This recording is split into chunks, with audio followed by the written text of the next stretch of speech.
JEE के time पे है ना, हम एक बहुत कॉमन प्रॉब्लम फेस कर रहे होते हैं। वो ये होती है कि हमसे कंसिस्टेंसी बिल्ड ही नहीं होती। मतलब स्टार्टिंग में तो एनर्जी एकदम हाई होती है, तो जो शुरू के 3-4 दिन जाता है वो तो सबसे प्रोडक्टिव जाता है और हम पूरे दिन में 7 to 8 आवर्स पढ़ाई भी कर रहे होते हैं।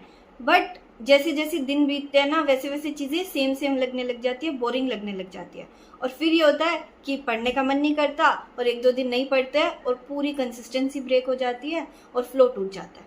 बट पॉइंट ये है कि जेई की जर्नी बहुत लंबा मैराथन है और ये पूरी जर्नी में आपको सबसे इम्पॉर्टेंट जो चीज़ होती है वो होती है कंसिस्टेंसी।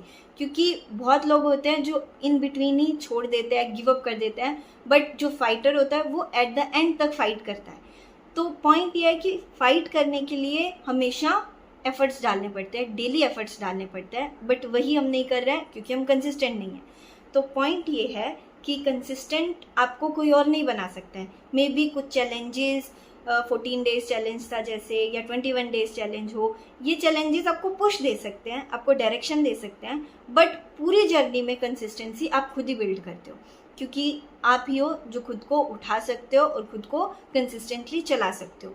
तो इसके लिए हमेशा ऐसे करना होता है कि हमें रीजंस क्रिएट करने होते हैं। हमें डेली खुद को पुश करने के लिए एक कोई स्ट्रॉन्ग रीज़न अपने पास रखना होता है कि जब हमारा मन नहीं कर रहा है, हमें उस रीज़न को रिकॉल करना होता है कि मैं ये इसलिए कर रहा हूँ या मैं इस रीज़न की वजह से इसको छोड़ नहीं सकती हूँ।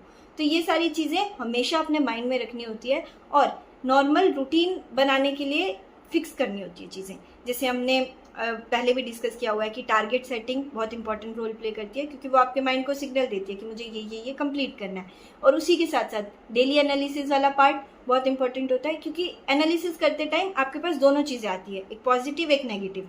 पॉजिटिव होती है आपकी इंप्रूवमेंट्स जो आपको मोटिवेट करती है आगे और अच्छा काम करने के लिए, और नेगेटिव होती है आपकी मिस्टेक्स जो आपको सिखाती है और आपको एक स्कोप ऑफ इम्प्रूवमेंट देती है कि आपके पास कल क्या चीज़ इंप्रूव करनी है, वो मिस्टेक से आप सीखते हो।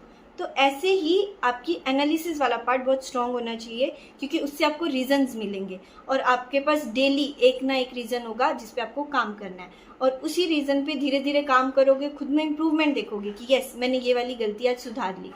तब वो आपको एक्स्ट्रा पुश देगा और आप आगे अपनी कंसिस्टेंसी को अच्छे से मेंटेन कर पाओगे।